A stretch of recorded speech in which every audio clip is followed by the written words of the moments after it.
আসসালামু আলাইকুম রহমতুল্লাহ বরকাতুহু। আমি বরাবরের মতন আমি মোহাম্মদ ফখরুল হোসেন। আপনারা জানেন মাঝে মাঝে লাইভে আসি যে আপনাদেরকে সুযোগ সুবিধার জন্য। তো আমরা আসলে ব্রেন এন্ড লাইফ হসপিটালে অনেকের হয়তো মনের মধ্যে প্রশ্ন থাকতে পারে যে সারা দেশ যেখানে লকডাউনের মধ্যে আছে সেখানে ব্রেন এন্ড লাইফ হসপিটালের কি ভূমিকা আছে, আমরা আসলে কি আমাদের সার্ভিসটা আমরা কন্টিনিউ করছি কিনা। তো আসলে বন্ধুরা, আমরা আমাদের সার্ভিস আমরা প্রথম থেকে আমরা শেষ পর্যন্ত আমরা কন্টিনিউ করে যাচ্ছি। আমাদের হসপিটালে যথেষ্ট পেশেন্ট আছে এবং রেগুলার আমাদের পেশেন্ট ভর্তি হইতেছে। যে পেশেন্টগুলো এখন ভর্তি হইতেছে তাদেরকে আমরা কি করি, প্রথমত যারা এখন আসে তাদের জন্য আলাদা একটা ব্যবস্থা, আমাদের একটা ফ্লোরে টোটাল আলাদা আছে। এক একজন পেশেন্টের জন্য একটা করে কেবিনের ব্যবস্থা করা আছে। ওই কেবিনে অ্যাটাচ বাথরুম আছে। সব কিছু তাদের খাবার দাবার যা কিছু লাগে তাদেরকে আলাদাভাবে রাখার জন্য আমাদের সেই ব্যবস্থা আছে। তো আমার সাথে ডাক্তার জেবিন আছেন, তারপরে সিস্টার আছে, সিস্টার লাভলি আছে, তারপরে হলো মেডিকেল অ্যাসিস্ট্যান্ট সাদ্দাম আছে। তো আমরা মেনলি নিজেরাই আমরা আজকে একটু গ্রুপিং মানে আলোচনা করতে বসছি যে আমাদের আলোচনার বিষয়টা থাকবে যে পেশেন্টদেরকে আমরা কিভাবে হ্যান্ডেল করছি। কিছুক্ষণ আগে আমরা আপনারা জানেন একজন পেশেন্টকে আমরা দেখতে গেছিলাম, পুরো হসপিটাল ভিজিট করে আমরা এখন আসছি। তো সেই হসপিটালে যখন আমরা ভিজিট করতে যাই এরকম একটা টিম থাকে, আমাদের টিম ওয়ার্ক যাকে বলে আর কি। টোটাল ডিউটি ডক্টর যখন যায় রাউন্ডে যায় তখন ওনার সাথে একজন মেডিকেল অ্যাসিস্ট্যান্ট থাকে, একজন সিস্টার থাকে। তো এই অবস্থায় কিন্তু আমরা ওইভাবে যাই, এই মানে রোগীর কাছে যাই, আমরা রোগীর কাছে গিয়ে তার সব কষ্টগুলো আমরা শোনার চেষ্টা করি। তো জানেন এটা একটা মানসিক হসপিটাল, মনোরোগ এবং মাদকাসক্ত চিকিৎসা কেন্দ্র। এই কেন্দ্রটা ধরে আপনার আজকে কিন্তু প্রায় আমার 2001 সালের পর থেকে শুরু হয়েছে। এই শুরু হওয়ার পর থেকে এখন পর্যন্ত আমরা কিন্তু মানে কি বলবো যে খুব দক্ষতার সহিত আমরা সার্ভিস দিয়ে আসতেছি। এই পর্যন্ত আমাদের চিকিৎসা যদি বলেন আপনারা, আমাদের ভালোর হার আল্লাহর রহমতে অনেক বেশি। এবং গুগল লিস্টে আমরা দেখেছি brain and life hospital number 1-এ আছে। তো এই যে একটা বিষয় আমাদের দীর্ঘদিনের অর্জন, কারণ আমাদের যেখানে সেবাই যেখানে উদ্দেশ্য, এখানে কিন্তু আমাদের টাকা পয়সাটা, আমরা টাকা পয়সা অবশ্যই নেই, টাকা পয়সা ছাড়া তো ট্রিটমেন্ট করা যায়। আপনারা জানেন যে হসপিটাল চালাইতে গেলে অনেক কিছুর প্রয়োজন আছে। সেই ক্ষেত্রে কিন্তু যদি কোনো গরিব মানুষ থাকে যে তাদের চিকিৎসার জন্য সেই টাকার জন্য চিকিৎসা করাইতে পারতেছে না, তো এই বিষয়টা যদি আমাদেরকে তারা ক্লিয়ার করতে পারে আমরা কিন্তু তাদেরকে সাহায্য করি। আপনারা জানেন যে ঈদের যে দ্বিতীয় দিনে ঈদের প্রথম দিন আমরা যে রাস্তা থেকে একটা ছেলেকে নিয়ে আসছি, সে দীর্ঘদিন ধরে রাস্তায় ছিল। আপনারা জানেন যে এই যে পান্তবত সিগন্যালের পাশে একটা ছেলে, সে দীর্ঘদিন ধরে সে মানসিকভাবে অসুস্থ। তো আমরা গতকালকে আমরা ওই যে ঈদের প্রথম দিন আমরা তাকে নিয়ে আসছি। আইনা আমরা তাকে চুল টুল কাটাইয়া গোসল টোসল করাই আমরা ইনশাল্লাহ পরবর্তীতে সুস্থ হওয়ার পরে তারে আমরা দেখাবো যে কি অবস্থা তার আমরা নিয়ে আসছিলাম আর এখন সে কি অবস্থা আছে। আজকে তার সাথে এখন কথা বলে আসছি, সে ইনশাল্লাহ ভালো আছে। তো আপনারা যারা আছেন এখনো, আমি বলবো যে এই করোনার কারণে, যে এই যে মহামারী, এই করোনার কারণে কিন্তু অনেকেরই কিন্তু সাইকোলজিক্যাল প্রবলেম হচ্ছে, কিছু মানসিক প্রবলেম হচ্ছে যে আমার বোধহয় এই করোনা হইলো, আমার বোধহয় করোনা হইতে পারে। এই যে একটা হীনমন্যতা ভোগাকা, বা কিছু মানুষের দেখা গেল আগে থেকেই শ্বাসকষ্ট আছে। তো আপনাদের যাদের আমি বলবো শ্বাসকষ্ট আছে তারা আপনারা একটা কাজ করতে পারেন, আপনারা যারা ইনহেলার ব্যবহার করেন একটা স্টকে এনে রাখেন একটু বেশি। কি জন্য বেশি রাখবেন, তাহলে আপনার মানসিক টেনশন থাকবে না। আর যদি বেশি অসুবিধা মনে করেন, যে যাদের বেশি শ্বাসকষ্টের সমস্যা আছে, একটা নিউরোলজার মেশিন বাসায় কিনে রাখতে পারেন। এরপরে আমাদের হসপিটালে ডাক্তার আছে, সবসময় আপনারা ইচ্ছা করলে আমাদের ব্রেন এন্ড লাইফ হসপিটালের আমরা নাম্বার দিয়ে দিব। তারপরে আপনারা যদি চান আমাদের ইমার্জেন্সি নাম্বারটা লেখা রাখতে পারেন 01742544400। এই নাম্বারটাই কিন্তু আমাদের ডাক্তার, অ্যাসিস্ট্যান্ট ডাক্তার সবার সাথে কিন্তু ইচ্ছা করলে এটা হটলাইন নাম্বার, যে কোনো সময় আপনারা এই নাম্বারে কল করলে আমাদের সাথে কথা বলতে পারবেন, আমাদের ডাক্তারের কাছে ফ্রি পরামর্শ নিতে পারবেন।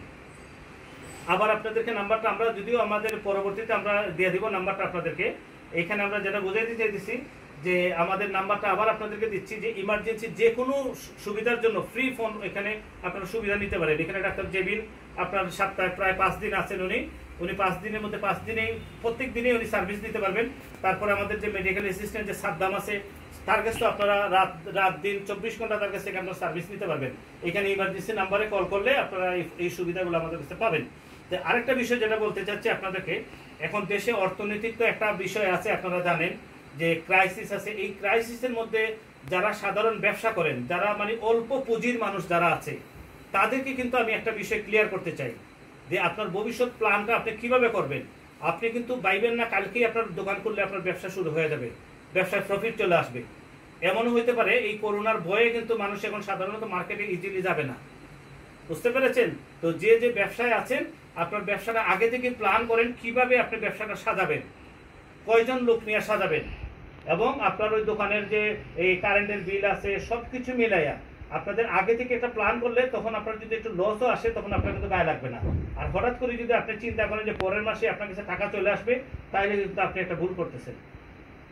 আমি বলবো আপনারা যারা আছেন সবাই যে যেখানে আছেন এই অবস্থায় থেকে, এবং লকডাউনটা করেন আপনার বিবেকের মধ্যে, লকডাউনটা করেন আপনার বুদ্ধির কাছে। খালি বাসায় থাকলেই কিন্তু লকডাউন হবে না, কারণ আপনি বাসা থেকে যখন বের হবেন আপনি একটু আপনার প্রোটেকশন নিয়ে আপনি বের হন।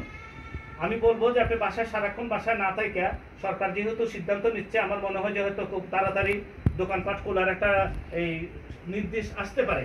তো যখন এই নির্দেশটা আসবে তখন কিন্তু আপনাদের একটু বুদ্ধি নিয়ে চলতে হবে, আপনার প্রোটেকশন আপনারই নিতে হবে। আপনার বাসা থেকে যখন আপনি বের হবেন আপনি কোথায় যাবেন, ওই আপনার সামনে যে একজন লোক হাইটে আসতেছে, আপনার কিছুক্ষণ আগে আপনি জানেন আমি গ্রিন রোড থেকে আমার গাড়ি দিয়ে আমার বাসা থেকে বের হয়ে গেছি, রাস্তায় কোনো গাড়ি নেই, আমি মোড়ের মধ্যে গাড়িটা ঘুরাইতেছি, পিছন থেকে আইসা ধাপ করে তিনজন, একটা হুন্ডার মধ্যে তিনজন লোক আইসা আমার গাড়িটার মধ্যে বাইরে দিল, আমার গাড়ির মধ্যে 20,000 টাকা ক্ষতি করে ফেলছে। কি বলবো, কয় মাফ করে দেন। সে ধরে আমার বলতেছে যে আমাকে মাফ করে দেন। কি বলবো, আমার তো ঠিকই 20,000 টাকার ক্ষতি হয়ে গেল।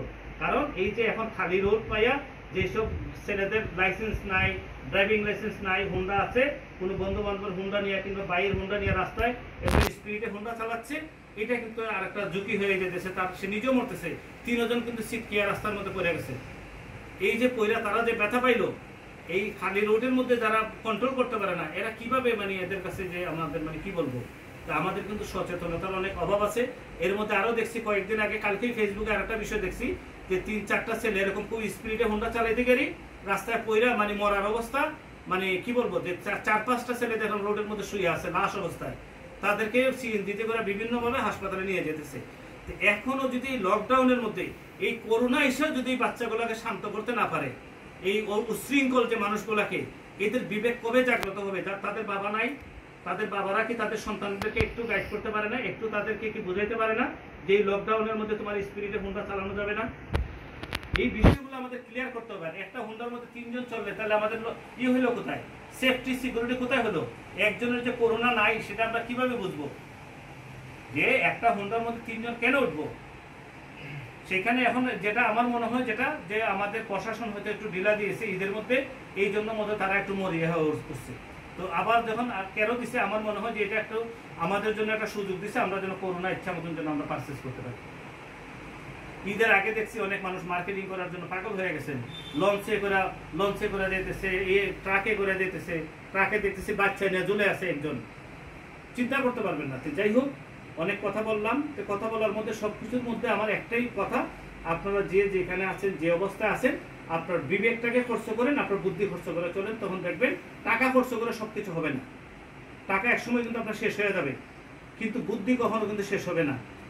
এই জন্য বলছি আপনাকে একটু বুদ্ধিটাকে ইউটিলাইজ করেন, আর শরীর খাটায় কাজ না করে ব্রেন খাটায় কাজ করেন, তখন দেখবেন সবকিছু স্বাভাবিক হয়ে যাবে। ডাক্তাররা যেখানে আছেন আপনারা আপনাদের প্রোটেকশনের কথা আগে চিন্তা করেন, তারপরে আপনি রোগী দেখেন। ডাক্তার জেবিন আছে, জেবিনের কাছ থেকে আমরা কিছু শুনতে চাই। আসসালামু আলাইকুম, আমি doctor Farzana Jebin, medical officer হিসেবে কর্মরত আছি ব্রেন অ্যান্ড লাইফ হসপিটালে। আপনাদের সবাইকে ঈদের শুভেচ্ছা জানাচ্ছি ব্রেন অ্যান্ড লাইফ হসপিটালের পক্ষ থেকে। এতক্ষণ কথা বললেন ব্রেন অ্যান্ড লাইফ হসপিটালের ব্যবস্থাপনা পরিচালক মোহাম্মদ ফখরুল হোসেন। সবাইকে বলতে চাই, এটা একটা দুর্যোগপূর্ণ মুহূর্ত আমরা কাটাচ্ছি বাংলাদেশের মানুষ। এই সময় আমাদের সবাইকে সচেতন থাকার বিকল্প কিছু নেই। অবশ্যই আপনারা সচেতন থাকুন।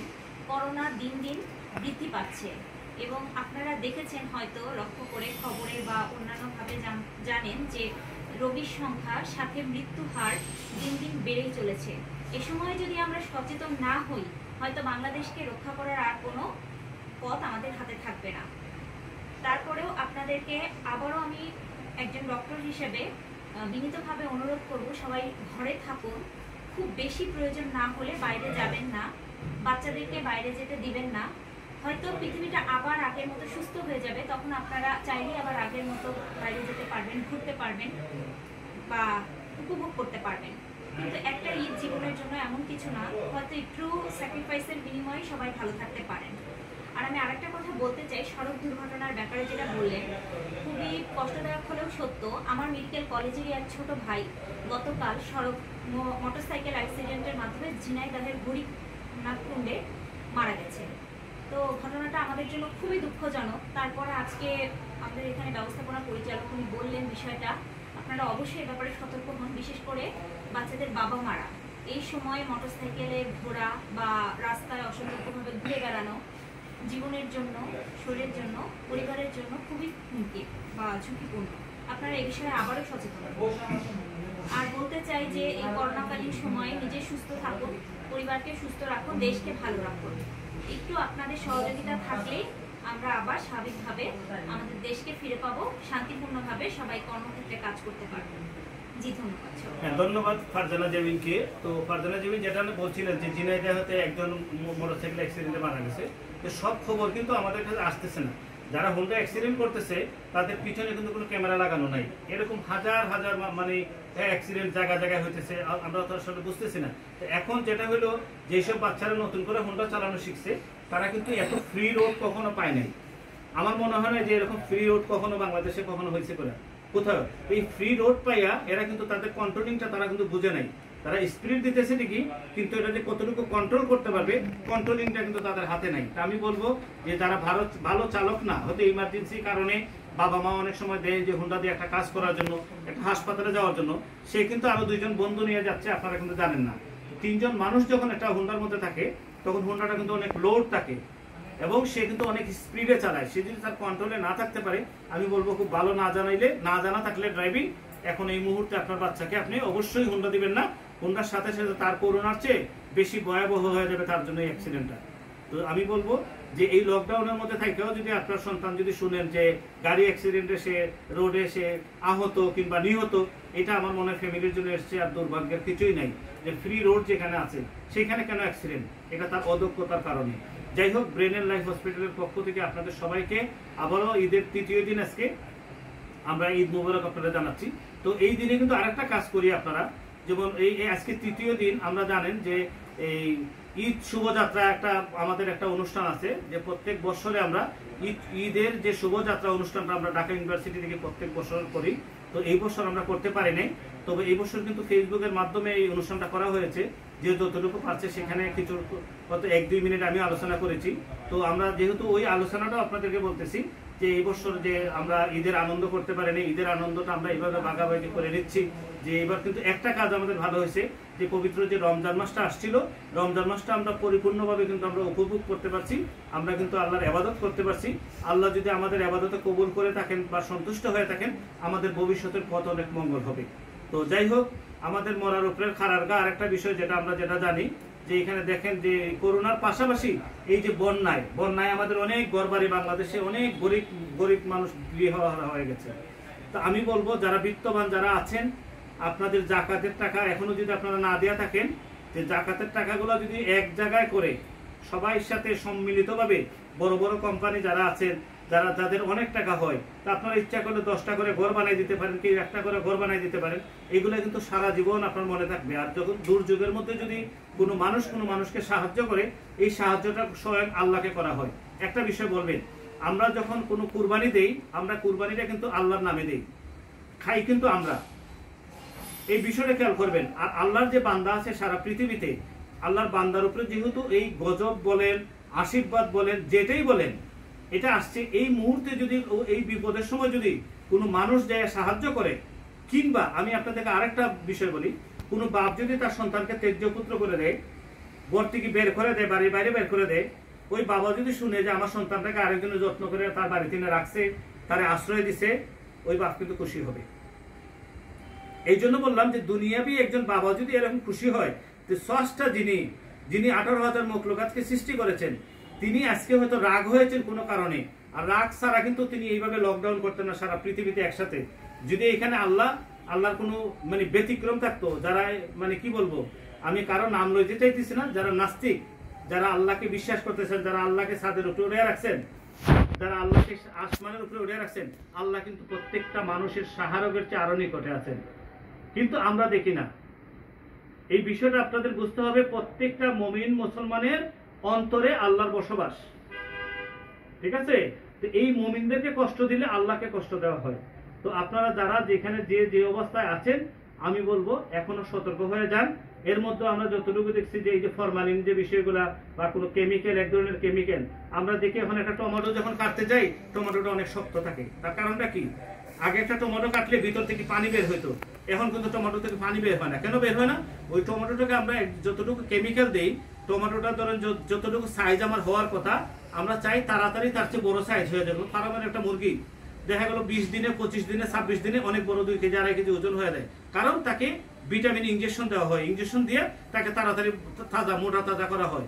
কিছু গরু আছে, গরুকে মোটা তাজা করা হয়। এখন আম, জাম, কাঁঠাল, কলা, লেচু এইগুলা যদি আপনারা মোটা তাজা করেন, এটা তো আল্লাহর প্রকৃতি, এটা আল্লাহর ইচ্ছা মতন হইতে দেন। এই যে আপনারা কেমিক্যাল দিয়ে দিচ্ছেন যে আম একটু দেরিতে পাকো, কেউ দিচ্ছেন যে তাড়াতাড়ি এটা বড় হয়ে যাক। কাঁচামরিচ যেটা দেখতেছি, আমরা কাঁচামরিচ আগে খাইছি কত মজার কাঁচামরিচ, এখন দেখেন কাঁচামরিচটা তরকারি রান্না করলে মজা লাগে না। কারণ কি? ওই কাঁচামরিচকে দেখেন ওই তাড়াতাড়ি যেন বড় হয়ে যায়, সবাই প্রফিটের আশায়, খুব বেশি লাভের আশায় আমরা কিন্তু সবাই লসের মধ্যে পড়ে যাই।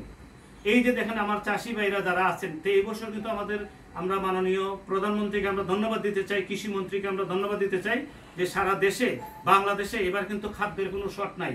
কারণ ওই যে মেশিনগুলা, কিছু মেশিন ভর্তুকি দিয়েছেন, এই মেশিনগুলো ভর্তুকি দেওয়াতে লাভ হয়েছে কি? কৃষকদের একটা সুবিধা হয়েছে, এই করোনার মধ্যে ধান কাটতে কোনো অসুবিধা হয় না। প্রত্যেকটা কৃষক তার ধান, সে ফসল সে ঘরে উঠাইতে পারছে।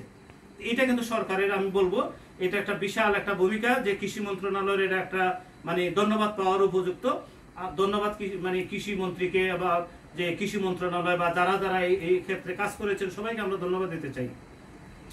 তারপরে যেটা বলছিলাম, আমাদের বাংলাদেশে এখন যেহেতু খাদ্য সংকট নাই, যারা খুব অসহায় মানুষ আছে, আবারও বলতেছি আপনারা সবার পাশে দাঁড়ান। তো অনেক লম্বা লাইফ হয়ে গেছে, আসলে তৃষ্ণা মিটে না সাগরের তীরে যার বাসা, আসলে ওই কথা শুরু হইলে আর কথা থামে না। চলো ঠিক আছে, কিছু করতে হবে না, খাইটা দলালটায় ঠিক আছে। তো যাই হোক, সবাইকে ধন্যবাদ। ব্রেন এন্ড লাইফ হসপিটালের পক্ষ থেকে আপনাদের সবাইকে ঈদের আজকে শেষ দিন, ঈদের ইনশাআল্লাহ আবার 1 বছর পরে আল্লাহ যদি বাঁচায় রাখে আবার আমরা ঈদ পাবো। তবে সামনে কুরবানি ঈদ আছে, আমরা যেন সুন্দরভাবে কুরবানি দিতে পারি। আমরা যেন এই দিনে যেন আমাদের এই সুযোগে আমরা যেন আমাদের চরিত্রটাকে আমরা ঠিক করে ফেলতে পারি। যতক্ষণ পর্যন্ত চরিত্র ঠিক না হবে ততক্ষণ পর্যন্ত কিন্তু আমি যেটা বুঝতেছি যে আল্লাহ যেহেতু একবার রাগ হয়েছে, রাগ হওয়া শুরু হয়েছে এই পর্যন্ত, এর আগে কিন্তু আল্লাহ রাগ হয়েছেন এক একটা জাতির উপরে, এক একটা গোত্রের উপরে, এক একটা দেশের উপরে। কিন্তু এইবার কিন্তু আল্লাহ কিন্তু সারা বিশ্বের উপরে, মোট কথা কি আল্লাহ যত সৃষ্টি আছে সবার প্রতি কিন্তু আল্লাহ রাগ হয়েছেন। এই বিষয়টা আপনাদের বুঝতে হবে। আল্লাহ রাগ ভাঙাইতে হলে সবার চেষ্টা করতে হবে, সবাই আল্লাহর প্রতি ঝুঁকে আসতে হবে। 2 নম্বর কাজ সবাই ছেড়ে দিতে হবে, সুদ, মদ, গাঁজা যত কিছু আছে বাজে জিনিস সবাই সবকিছু ছেড়ে দেন, ছেড়ে দিয়ে সোজা হয়ে যান, সরল হয়ে যান। আমার মুর্শিদ মৌলানা হযরত খান বাহাদুর আহসানুল্লাহ রহমতুল্লাহ বলছেন যে সরল প্রাণে তুমি খোদাকে রাখো, যদি সাড়া না দেয় এমন খোদাকে কখনো দেখো না। ধন্যবাদ সবাইকে। আমার আর বলার কিছু নাই, আমি শুধু একটাই বলবো, আপনারা সবাই আল্লাহর বান্দার খেদমত করার ট্রাই করেন, নিজেকে নিয়ে চিন্তা করেন না, আপনার জন্য আপনার আল্লাহ যথেষ্ট। ধন্যবাদ সবাইকে। আসসালামু আলাইকুম ওয়া রাহমাতুল্লাহি ওয়া বারাকাতুহু।